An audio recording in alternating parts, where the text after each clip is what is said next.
아멘. 여러분, 어제 우리가 나눈 것처럼 사람이 왜 죽는가? 오늘 23절 말씀에 죄의 싹은 사망이다. 우리가 죽는 이유는 성경은 명확하게 밝히고 있습니다. 죄 때문이다. 죄로 인해서 인간이 죽게 된다. 우리가 모든 사람이 다 죽기 때문에 우리는 다 죄인이다라는 명제가 성립이 되는 것이죠. 그래서 우리는 원래 이렇게 죽어줘야 되고 끝나줘야 될 인생인데 우리에게 이 다음에 영생으로 하나님의 나라를 이끌어 가실 수 있도록 다시 생명으로 전환시켜주는 그 힘이 바로 예수 그리스도의 십자가라는 것이죠. 여러분, 우리가 매일매일 삶을 통해서 알 수 있지 않습니까? 어제 여러분, 우리가 죄에 대해서 한번 선포하고 이겨내자 라고 얘기했으면, 여러분 어제 하루 정말 여러분의 삶의 모든 자리마다 정말 우리의 은혜를 힘입어 선포하고 그 자리를 이겨냈습니까? 어제 하루 종일 저도 마찬가지죠. 여러 가지 시험이 들고 또는 여러 가지 유혹이 있을 때마다 제 스스로가 죄에 대해 선포하고 제 스스로 이겨내려고 하죠. 이제 잘 이겨냈구나 하는 쯤에 또 갑자기 저녁이나 이때 갑자기 드는 생각, 문자 한 통 이런 것들로도 갑자기 기분이 일이 일비할 수밖에 없는 인생이라는 걸 다시 깨닫게 되는 것이죠. 자랑할 수가 없는 거예요. 그저 하나님이 은혜 주시기만을 구하고 그저 하나님이 그 마음속에 하나님을 떠나지 않는 생각 속에 거할 수 있게끔, 또 내가 할 수 있는 최선의 반응은 그러한 말씀 가운데 거하고 또 찬양을 듣고 할 수 있는 여러 가지 것들로 겹겹이 쌓아놓는 작업들. 그런데 그것이 또 목적이 되면 어느덧 그 모든 것들이 다 또 율법이 되어서 무너지는 자리들. 그러니까 여전히 우리가 죄인일 수밖에 없음을 우리는 우리 삶을 통해서 계속해서 고백할 수밖에 없어요. 주님의 은혜가 아니면, 주님 나와 함께 하심이 아니면 여전히 우리는 내 스스로를 볼 때마다 죄로 물들 수밖에 없습니다. 그런 우리를 향해서 계속해서 다가오시는 거예요. 우리 안에 역사하셔서 우리를 계속해서 오셔서 우리에게 말씀을 주시고 하나님을 깨닫게 하시는 분이 바로 우리를 택하신 하나님의 그 사랑이고 그 은혜인 줄 믿으시기 바랍니다. 여기서 본문에서도 마찬가지죠. 15절 보세요. 그런즉 어찌하리요? 우리가 법 아래에 있지 아니하고 은혜 아래에 있으니 죄를 지으리요? 그럴 수 없느니라. 그러니까 우리는 이제는 뭐예요? 어떻게 우리가 은혜 안에 있는데 이제는 율법 아래에 있지 않고 은혜 안에 죄를 짓겠느냐라고 하는 거예요. 그러니까 우리가 법 아래에 있지 아니하고 은혜 아래에 있다고 느껴질 때, 그때는 우리는 죄를 짓는 그런 시간이 아니라는 것이죠. 그런데 우리가 다시 법 아래, 우리 인간의 육체의 생각들, 내 경험들, 내 지식 안에 거하게 될 때는 다시 죄 가운데로 가게 되는 것이죠. 우리는 그렇지 않다는 것이죠. 그러니까 은혜를 알아야 된다는 거예요. 은혜의 힘을 기억해야 된대요. 주 은혜로 내가 이 자리에 서 있다는 것을 인정하는 그 삶 가운데 하나님은 늘 옳다라고 이야기하신다는 것이죠. 왜 우리가 죄가 없게 됩니까? 우리가 뭘 잘해서가 아니라 그냥 하나님이 너 죄 없다, 너 괜찮다, 주권자이고 그 죄 있고 없음을 유무를 따지시는 하나님께서 너 죄 없다 하면 끝나는 것 아니겠습니까? 하나님이 우리를 아무리 우리가 죄를 진다 하더라도 하나님은 우리를 그저 우리 자녀 삼으시기로 작정하신 거예요. 무소불위의 권력, 절대적인 전능하신 하나님께서 그냥 우리를 자녀 삼으시기로 작정하셨기 때문에 여러분, 우리가 하루 가운데 수많은 죄를 짓고 수많은 불순종의 자리에 있음에도 불구하고 하나님의 자리에 나왔을 때 하나님은 너는 내 자녀다, 너는 죄가 없다라고, 너는 어떻게 네가 죄에 설 수 있겠느냐고 이야기하시는 거예요. 16절 말씀 보세요. 너희 자신을 종으로 내주어 누구에게 순종하든지 그 순종을 받는 자의 종이 되는 줄 너희가 알지 못하느냐. 혹은 죄의 종으로 사망에 이르고 혹은 순종의 종으로 의에 이르니라. 누구에게 순종하느냐에 따라서 누구에게 속했는지가 알게 되는 것이죠. 그러니까 우리는 하나님의 말씀에 순종, 우리가 하나님의 말씀을 따르는 그 과정을 통해서 우리가 하나님의 자녀, 하나님의 속한 사람이라는 것을 알게 된다는 것이죠. 여러분, 이것이 중요해요. 우리가 잘해서가 아니고 우리가 하나님이 주시는 은혜로 우리를 자꾸 그 자리에 서게 하는, 그래서 우리 입이 주님을 외칠 때 그때 우리가 누구에게 속했는지 알게 되고 그 전까지 나를 붙들었던 모든 것들이, 여러분 그러지 않습니까? 주여, 주님. 그래서 우리 권사님들이 건드리기만 하면 그냥 아이고 주여 그죠?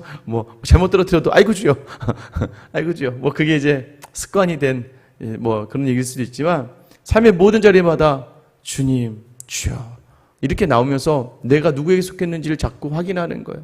자녀가 속을 새길 때 야 임마 하다가도 아이고 주님 하면 어떻게 되는 겁니까? 그 순간에 그 말이 나로 하여금 이 자리의 주인이 하나님이시라는 걸 다시 상기하면서 더 이상 죄로 나아가지 않게끔.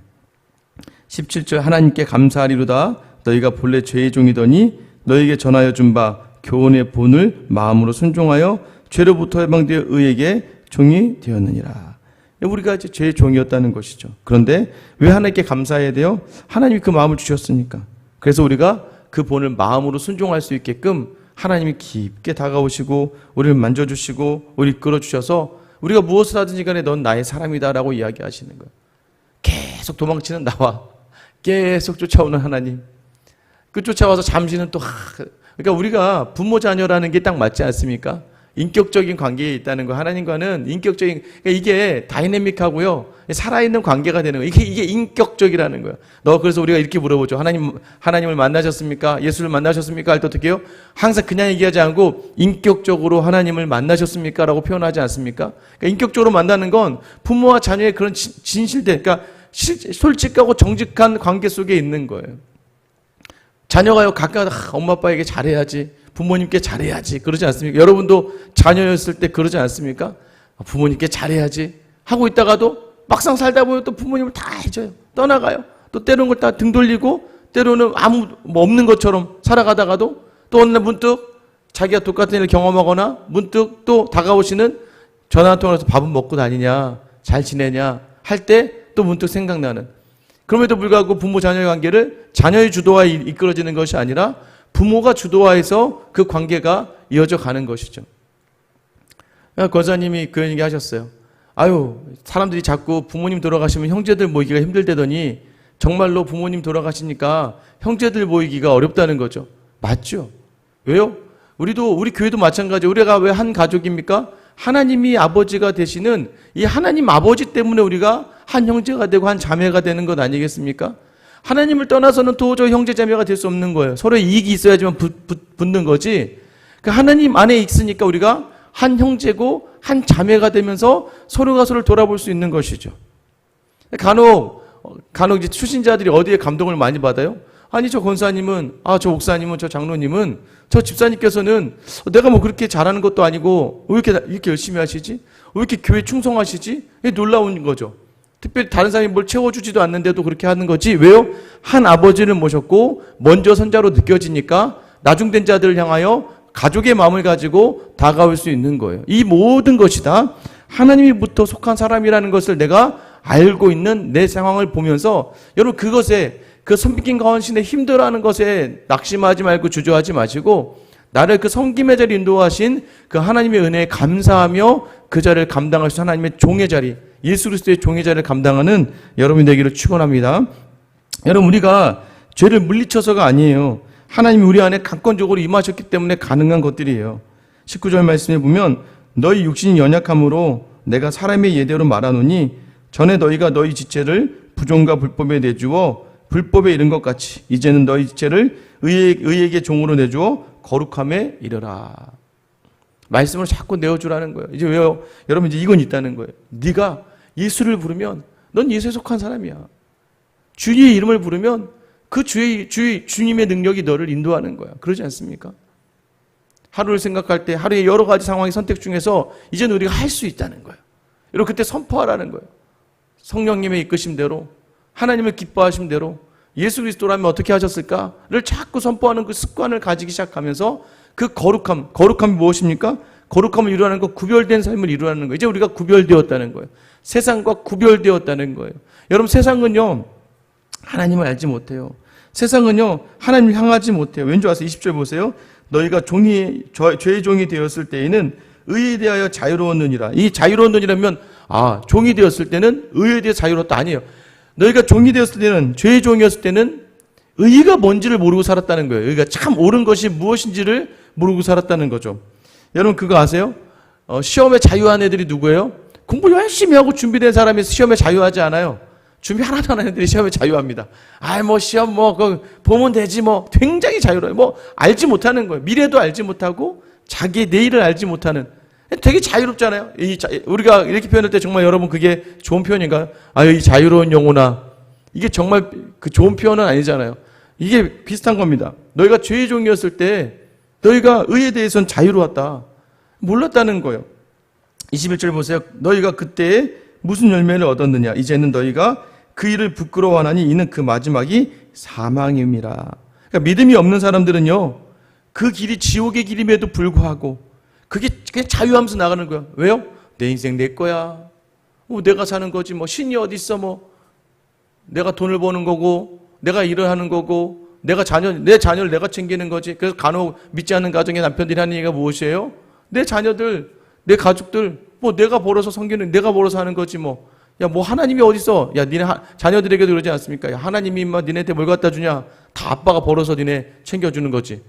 하나님이라는 존재를 인정하지 못하고 인지하지 못하는 뭐예요? 그게 하나님의 은혜가 없기 때문이에요. 여러분, 그 교회 안에서 사람들 보면서 실망할 필요 전혀 없습니다. 아무리 목사라도, 아무리 장로, 권사님, 아무리 안수 집사님이어도, 아무리 교사 선생님이어도요, 여러분, 하나님의 은혜가 없으면 이건 안 돼. 그래서 말이 안 되는 거예요. 그러니까 자꾸 괜히 사람들 관계 속에서 야, 저 사람 저거 믿음이 없네. 다시 해석하면 저 사람 은혜가 없네. 은혜가 없는 사람한테 비판을 하고 판단을 합니까? 저 사람이 은혜가 없어서 그러는 건데. 저는 사역을 하면서 확실히 느낍니다. 여러분, 은혜가 주어지면요, 그 은혜대로 반응하며 살아가요. 근데 완고한 사람들이 있어요. 완고한 사람들이 있을 때 어떻게 해야 돼요, 여러분? 그냥 기도해야 돼요. 하나님, 저분에게 은혜를 주십시오. 하나님, 저분에게 하나님의 섭리를 주십시오. 봉사해라 해서 봉사하면 그건 억지로 하는 거죠. 헌금해라 해서 헌금하면 그거 억지로 하는 거예요. 여러분, 그거요, 오래 못 갑니다. 오히려 네가 하라며, 네가 해서 했는데 내 모양이 이게 뭐야? 이렇게 따져요. 집사님, 성가대 한번 쓰세요. 성가대 하면 정말 좋습니다. 성가대 썼다가 막 불화가 일어나고 문제가 일어나니까 막 와가지고 따지는 거예요. 당신 때문에 했는데 근데 이게 뭐냐고 책임질 거냐고. 우리가 강요해서 하는 건 아니에요. 물론 관계가 너무 좋고 서로가 신뢰할 만한 수준이 되어서 권면을 할 수 있겠지만 여러분, 무언가를 해서 좋은 게 아니에요. 은혜가 있어서 우리가 그 일을 하는 거예요. 그 은혜를 자꾸 줄 수 있어야 돼요. 그 은혜가, 저는 그래도 우리 교회에 가장 저에게 보람이 되는 건 그런 거예요. 참 은혜가 있으니까, 은혜가 주어지니까 성도들이 변화가 일어나요. 삶의 모습이 달라지고요. 이번에 큐티 학교 하면서도 참 감사해요. 어제도 마찬가지. 말씀으로 살아내야 되는데 항상 세상으로 갔다가 흔들어서 넘어지고, 그런데 다시 말씀으로 살아내는 이 순간이 사실 피곤하고 짜증도 나셨대요. 왜냐면 목사님이 쓸데없이 이런 걸 또 시켜가지고는 매일매일 큐티하고, 큐티 안 올리면 죄를 짓는 것 같고 막, 그런데 불구하고 억지로 그 말씀의 자리 붙들고 말씀으로 살아내다 보니까 자기가 얼마나 죄인인지를, 여전히 내가 말씀이 없이는 살 수 없는 존재인지를 알게 된다는 것이죠. 여러분, 그래서 뭐예요? 우리 그 22절 말씀 보세요. 그러나 이제 너희가 죄로부터 해방되고 하나님께 종이 되어 거룩함에 이르는 열매를 맺었으니 그 마지막은 영생이라. 우리가 하나님의 종이 되는 거룩한 자리, 거룩한 자리의 열매가 뭐라고 이야기합니까? 영생이에요. 하나님을 몰랐던 자유함의 끝은 사망이에요. 세상 사람들 놔두세요. 죽으러 가는지도 모르고 가는 거예요. 그런데요, 여러분, 그곳에 은혜가 없기 때문입니다. 교회도 마찬가지예요. 막 까불고 자기 마음대로 막 하고. 여러분, 우리 교회는 참 저는 너무 감사하지만 참 저만 까불고 다 조용하셔서, 저만 떠들고 다 조용하셔서 너무 좋은데, 간혹 교회마다 본인이 소리를 내시는 분들이 있어요. 그럼 소리 내시는 분들을 엄밀히 보면은 다 본인이 뭔가를 한 거에 대해서 기준을 잡으시고 막 소리내. 내가 이 교회 몇 년을 다녔고, 내 교회 어떻게 섬겼고, 내가 여기에 얼마나 지냈는데, 내 공로, 나가 들어가면 자기 소리가 막 나오게 돼요. 그거 왜 그렇다고요, 여러분? 그거 비난하지 마세요. 세상에 믿음이 없으니까, 믿음이 약하니까, 은혜가 없으니까. 그때 어떻게 해요? 그 사람을 보면서 우리가 안타까운 심정으로 하나님, 저분에게 은혜를 주십시오. 하나님만이 하실 수 있습니다. 은혜 주셔야 돼요. 라는 그런 마음으로 다가가셔야 돼요. 그리고 여러분, 그러나 우리가 죄로부터 해방되는 이 거룩함의 열매, 그 마지막이 영생이다. 그래서 우리가요, 삶의 자리에서 자꾸 영생의 자리를 바라며 사는 사람이 오늘 하루를 하나님이 원하신 대로 건져 올릴 수가 있는 거예요. 저는 자꾸 장례식장에 가라고 합니다. 사실 어제도요, 문득 앉아있다가, 아마 어제 그 순간에 마음이 흔들렸지만 이내 잡았는 게, 제 동기 목사님인데 저보다 한 3-4살 어린 목사님이 갑자기 소천하셨어요. 갑자기 돌아가셔서, 이제 원래는 신대원 때부터 몸이 연약했던 분이신데 갑자기 하나님이 부름을 받으셨어요. 자녀도 있고 결혼도 했는데도 불구하고. 그저 순수하게 의롭게 그냥 욕심내지 않고 젊은 나이에서부터 개척을 하고 가정교회를 이루고 그냥 그것에 만족하며 하루하루 살아내셨던 거예요. 그럼에도 불구하고 하나님이 불러가서 그래서 그 성도들이 어떤 성도가 그 글을 올렸는데 하나님께 올라가시면 참 하실 말씀이 많을 것 같아요 목사님이라고 하더라고요. 여러분 우리의 생명이 언제까지일지 그 목사님 저보다 훨씬 어리시거든요. 그런데 여러분 우리는 마치 내일도 살 것 같고 평생 살 것 같이 우리가 그렇게 할 수 있는 능력이 있는 것처럼 착각하며 사는 경우가 굉장히 많아요. 그런데요 죽음을 묵상하는 사람은요 죽음 이후를 묵상하는 사람은요 오늘의 그런 세상적인 것들에 넘어지지 않아요. 왜요? 우리가 누구에게 속했는지를 온전히 아는 자리가 바로 그 영생이 우리에게 있음을 확인하는 자리이기 때문입니다. 그래서 우리가 조심해야 돼요. 그래서 23절에 사도 바울이 우리에게 권면하는 거예요. 죄의 삭은 사망이요 하나님의 은사는 그리스도 예수 우리 주 안에 있는 영생이니라. 여러분 영생은요 은사라고 얘기해요. 하나님의 은사예요. 은사는 선물이에요. 기프트예요. 하나님이 우리에게 선물로 주셨다는, 선물로 주셨으니까 값없이 주신 거예요. 선물은 값없이 주는 거거든요. 우리에게 돈을 받고 요구한 것이 아니라 그냥 우리에게 원해서 주시는 거예요. 죄의 삭은, 그러나 죄의 삭은 사망이라고 이야기해요. 여러분 여기서 이미 우리는 원죄에 대한 삭을 이미 받았어요. 원죄, 우리가 지옥에 갈 수밖에 없는 그 죄를 하나님이 자기 아들 예수 그리스도를 통해서 값없이 의롭다 하심을 얻으며 우리의 그 은사로 우리를 그 죄로부터 구원해 주셨어요. 여러분 믿으시죠? 이 믿음이 우리를 구원에 이르게 하는 거예요. 그러나 그럼에도 불구하고 우리가 예수 믿음 안에 있음에도 불구하고 행하는 죄들에 대해서는 삭이 있다는 거예요. 여러분 이것을 어떻게 이야기하냐면요. 우리의 삶의 자리는 주권. 여러분 우리 하나님의 나라를 살고 있어요. 맞죠? 왜요? 하나님의 나라, 하나님의 주권, 통치가 우리에게 있고 우리가 국민으로서 하나님의 자녀로서 이 자리에 있고 내 몸이 하나님의 땅이에요. 우리가 거룩한 성전이 되고 하나님의 나라가 되는 거예요. 내 몸이 하나님의 나라예요. 그럼 우리 주권은 확실해요. 어디예요? 하나님에게 속했어요. 여러분 하나님에게 속하신 분이죠. 자, 대한민국을 보세요. 대한민국이요. 대한민국 주권이 국민에게 있고 대한민국의 정부가 주권을 가지고 있어요. 대통령이 있어요. 그리고 국민이 있어요. 여기 대한민국 땅이에요. 여기에 괴뢰군들이 들어가고 테러범들이 들어왔어요. 한 30명, 50명 들어와도요. 사실 우리나라 안으로 들어온 테러범들 어떻게 해요? 전부 다 작정하고 소탕할 수 있어요. 우리나라 국군이 있기 때문에. 근데 문제는 무엇입니까? 그들이 총을 쏘고 막 폭탄을 터뜨리고 사람을 죽였던 흔적이 남잖아요. 이게 바로 죄의 싹시라는 거예요. 상흔이 남잖아요. 여러분 온전하게 우리는 하나님 나라에 가는 줄 믿으시기 바라요. 우리는 천국에 가요. 예수님을 주로 시인하면 천국에 가는 건 정해져 있어요. 그럼 문제는 뭐예요? 문제는 내 안이 하나님의 나라임에도 불구하고 내가 짓는 죄로 말미암아 그 싹이 반드시 내 삶의 흔적으로 남는다는 거예요. 근데 그 싹을 볼 때마다 여러분 그 아픔이 더해지고 왜요? 믿음이 있다고 이야기하면서 믿음이 내가 천국에 가지만 자녀들을 이 세상의 사람으로 만들어내려가는 그 죄악된 다짐과 결과 속에서 자녀들이 그 믿음의 길을 떠나는 모습을 봐야 되는 거고 내가 믿음으로 살고는 있지만 오늘 하루 나의 유익을 위하여 살았던 그 자리에 반드시 하나님은 공의로 갚을 수밖에 없는 하나님이라는 거예요. 그런데 이에 반해서 바울은 뭐라고 이야기해요?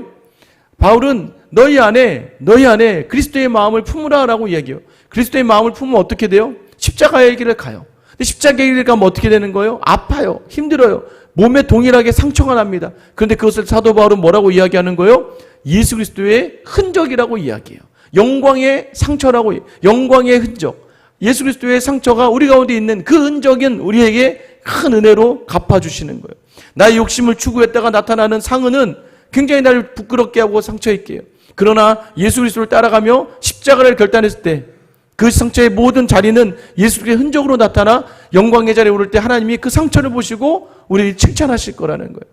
우리가 하나님 앞에서 뭐예요? 나중에 이제 로마서 14장에 가면 그리스도의 심판대에 서서 우리의 몸이 낱낱이 다 부끄러움이 다 드러나게 될 거예요. 우리의 모든 것이 드러나질 때 하나님이 우리를 바라보면서 어떻게 하겠습니까?